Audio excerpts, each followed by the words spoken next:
أعوذ بالله من الشيطان الرجيم بسم الله الرحمن الرحيم السلام عليكم ورحمة الله وبركاته and welcome to another one of your G1 classes, everybody.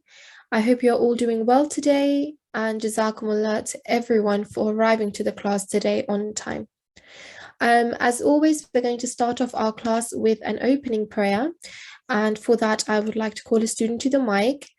Could I please request student G794 to unmute themselves? Assalamu alaikum. Walaikum assalam. How are you doing today? I'm good. How are you? I'm good too, alhamdulillah. Jazakumullah for asking.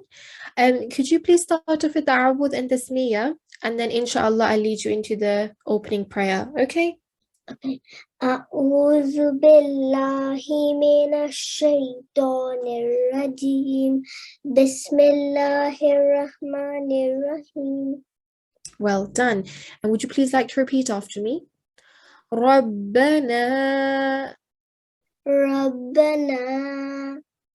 تقبل منا تقبل منا إنك إنك أنت السميع العليم. العليم. Well done. And could you also read out the English translation for us, please? O Lord, accept from us for your all-hearing, all-knowing. Perfect. And that's Surah Al-Baqarah verse 128. Jazakumullah, student G794. That was, mashallah, beautifully recited. Jazakumullah for coming to the mic. Allah Hafiz. Allah Hafiz. Okay. So, just before we proceed on with the class, could I just remind everyone that you need to have signed in with the correct IDs, okay? It's very important, as we are only allowed to call the correct IDs to the mic, okay? So if you wish to participate as well, you need to have the correct ID. And therefore, if you could rename yourself right now, that would be amazing. Now, during the course of this week, you went through different kinds of rule, actually. You went through the rule of waqf, and waqf means to pause, all right? So the rule of pausing, basically. And you also went through the rule of alif zaida as well. So before we proceed on with anything, we will have a quick recap of what these rules are all about, so that when we open up our breakout rooms today, you are able to apply those rules accordingly to your recitation. And we also have different surahs that you're going to be practicing on. So you're going to be using those surahs and basically reading them, reciting them to us, making sure that you're applying all the rules, okay? And the surahs are Surah Al-Lahab, Surah Al-Nasr, Surah Al-Kafirun, and Surah Al-Kawthar. And you will have a pick. You get to decide which surah you'd like to recite, but also make sure you're applying all the rules learned. So before we open up our breakout rooms, let's just quickly take a look at the different rules that were covered during the course of this week, okay?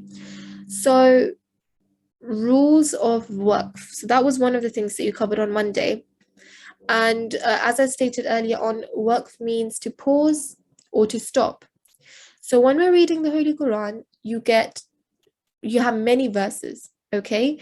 And obviously we can't read the full Quran without pausing or taking a break, because we will run out of breath eventually within 2 lines. So it's very, very important to be able to use those verses, the end of the verses, accordingly, to take a little bit of a break and to have a breather, basically. Now, pausing at the end of the verse was a sunnah of the Holy Prophet, so we should try and incorporate that within our recitations as well. And the thing with pausing is that when you reach the end of a verse, there's different kind of situations that you will come across. There's going to be many different kind of scenarios. For example, if you take a look at the first example here, if you're reading the Holy Quran and the verse ends with this word here, okay? Normally you will say, ذَلِكَ, ذَلِكَ. But because we are reaching the end of the verse, we need to pause. So how do we do that? Well, in situations like this, if the letter that you're pausing at has got a fatha on top, you should convert that fatha or change that fatha into a sukoon or a jazm. Okay, so change it into a sukoon and then pause accordingly. For example, here you can see the kaf has a fatha which has now been replaced with a sukoon. So when we are pausing, we're going to say ذلك, ذلك. Okay, so important thing to remember, if you're pausing and the letter you're pausing at has got a fatha on top, then you will always replace that with a sukoon. Okay, and there's going to be situations when you're pausing and the letter carrying the letter that you're pausing at carries a kasra underneath. You will do the exact same thing as you did with fatha. You replace that kasra with a sukoon, and rather than saying yawmi, you will say yawm, yawm. Okay, and what you've done here is you've converted that kasra into a sukoon instead. Okay, with dhamma you're doing the exact same thing. So with fatha, dhamma and kasra, with these three signs, if these three strokes, if they appear on top of a letter that you're pausing at, you will convert that or change that sign into a sukoon. All right, and there are many other examples. Let's go through three more. Well, we've over here got tanween of kasra. So we've learned about fatha, dhamma, kasra, but there are other situations like if a letter carries a kasratain, for example, and a kasratain is double stroked kasra, as you can see in this example here. The meme has got double strokes of kasra, also known as kasratain or tanween of kasra. So what do you do if you're pausing on a letter which carries a kasratain underneath? You do exactly the same thing as fatha, dhamma, kasra. You will change it to a sukoon. Okay, so rather than saying makhtumin, you're going to say makhtum, makhtum. So what you're doing here is exactly the same thing. You are changing that tanween of kasra into a sukoon. Okay, and joining the letters together. And the same thing happens with the tanween of dhamma as well, with dhammatain. So rather than saying Qur'anun, you change that tanween into a sukoon and you say Qur'an. All right. So there are different cases. With the first 5 cases that we've looked at right now, all of those signs or strokes, you are changing them into a sukoon. But there are cases where you won't actually change that sign or stroke into a sukoon. You will change it into something else when you pause. And a good example of that, for example, is, let me find one for you. Let's take a look at it here. The first one here. Normally, when we're reciting the Holy Quran and you see a blank alif, if the letter before it carries a fatha on top, we apply the rule of alif madda on it. So what we do is we elongate that letter for 2 seconds. So in this situation, what we're going to do is rafa'na. So you're reciting it like this on a regular basis, but when you are pausing, there is no change. You are not adding a sukoon, you're not doing anything. So when you're pausing on this word, you're going to say rafa'na, rafa'na.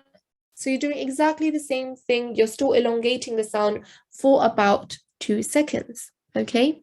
So this was one of the things you learned during the course of this week.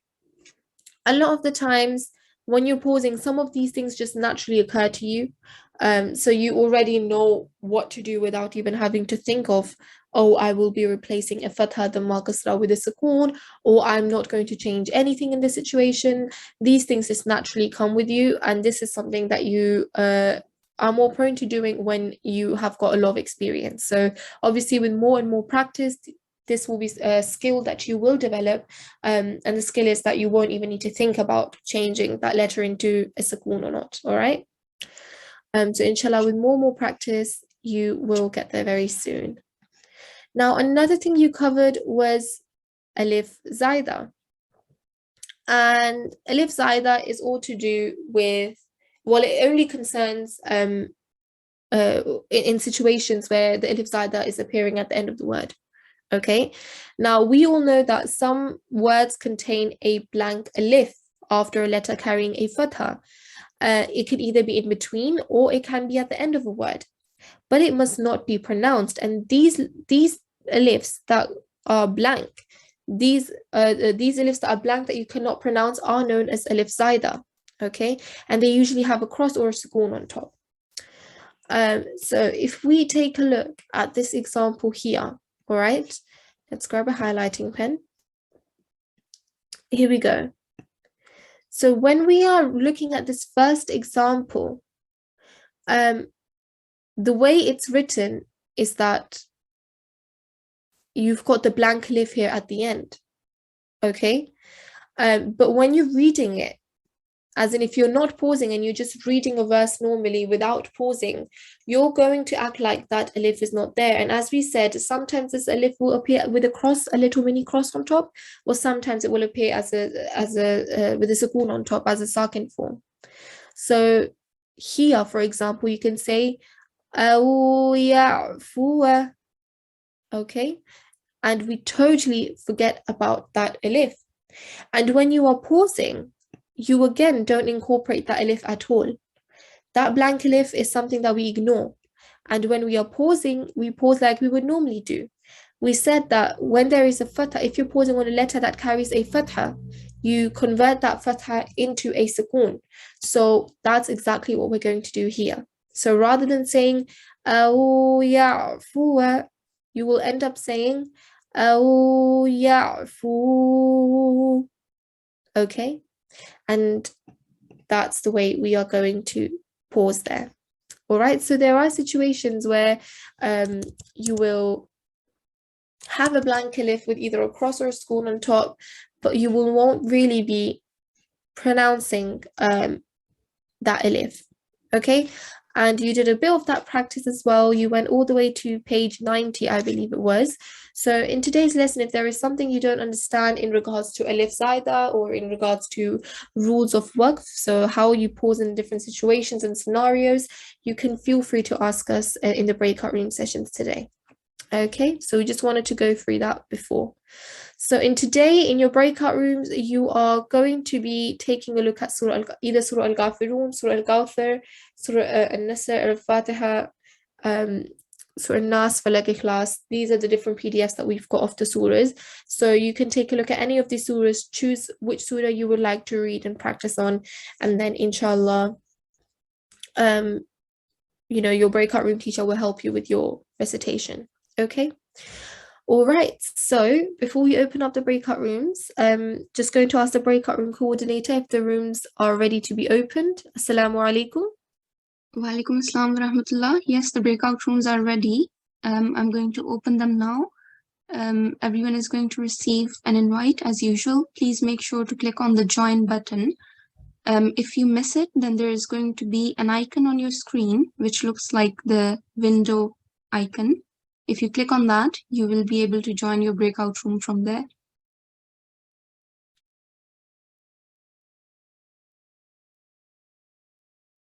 Amazing, great. Hopefully you all had a great breakout room session today. Hopefully you all had a chance to come to the mic and practice the little surahs that we displayed in front of you.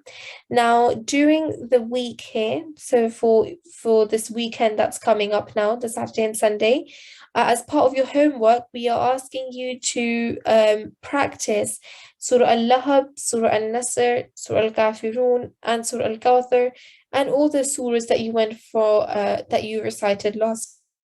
Okay, so you've been asked to practice these surahs and make sure you're not just reading these surahs, but that you're actually incorporating and applying all the different rules that you have learned so far during the course of these G1 lessons. Okay, so very, very important. You can also use this link here at the bottom to listen to the recitations, because I think one of the best ways to revise or to practice something is by listening to it as well, especially Quranic verses and the different surahs in the Holy Quran. You should be listening to them whenever you can, and that will help you with the progression of your Arabic pronunciation as well. Okay, you will progress very, very well and very quickly if you are listening to different recitations. So you can use this link down here, but you can also go on YouTube and listen to the recitations of these surahs. All right, amazing. So your homework is literally just to go through these different surahs that we've gone through during the course of this week. And as always, we are going to conclude our class with a closing prayer. And for that, I would like to request the student to come to the mic. So could I please request student G794 to unmute themselves? Assalamu alaikum. Wa alaikum salam. How are you doing today? You okay? Yes. Amazing. Alhamdulillah. Alhamdulillah. That's very good to know. Now, would you like to start off with Ta'awudh and Tasmiyah? And then inshallah, I will lead you into the recitation, okay? Okay. A'udhu billahi minash shaitanir rajim. Bismillahir rahmanir rahim. Well done, mashallah. And if you can please repeat after me. Allahumma arhamni. Allahumma arhamni. Bil-Qur'an al-azim. Bil-Qur'an al-azim. Waj'alhu li Waj'alhu li imaman wa imaman wa nuran wa nuran wa hudan wa rahmah. hudan wa rahmah. Mashallah, that was very, very nicely recited. And could you please read out the English translation for us? Oh Allah, have mercy on me through the Quran the Great, and make it for me the leader, the light, the guidance, and the mercy. Perfect. Mashallah, mashallah. That was very, very nicely recited. Jazakumullah for coming to the mic, student G794. Jazakumullah, Allah Hafiz. Okay, so that was it for today, everybody. Jazakumullah to everybody for arriving to the class today and making the most out of these lessons. Inshallah, we hope to see you in our upcoming classes soon. Until then, take care of yourself. Assalamu alaikum wa rahmatullahi wa barakatuh.